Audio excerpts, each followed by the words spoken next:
Vice Ganda at Kim Chiu full force sa pamamahagi ng tulong sa Cebu.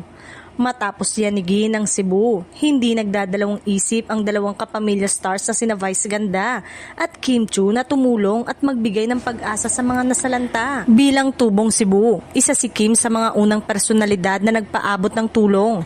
Personal niyang inorganisa ang relief drive at agad na nakipag-ugnayan sa mga volunteers upang maiparating ang pagkain, tubig, kumot at mga materyales na pangangailangan sa mga naapektuhan.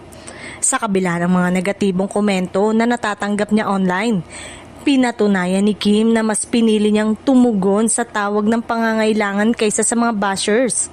Samantala, ipinakita naman ni Vice Ganda ang kanyang trademark generosity. Hindi lamang siya nagbigay ng malaking donasyon kundi personal din siyang tumulong sa distribusyon ng mga relief goods. Sa kanyang social media, hinikayat din niya ang kanyang mga fans at supporters na magbigay ng maliit man o malaki dahil bawat tulong ay may malaking epekto sa mga nangangailangan.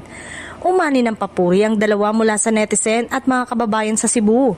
Marami ang naantig sa kanilang pagiging bukas palad at malasakit sa kapwa na nagpapatunay na lampas sa kasikatan at karangyaan, tunay na nasa puso pa rin nila ang pagtulong sa mga nangangailangan.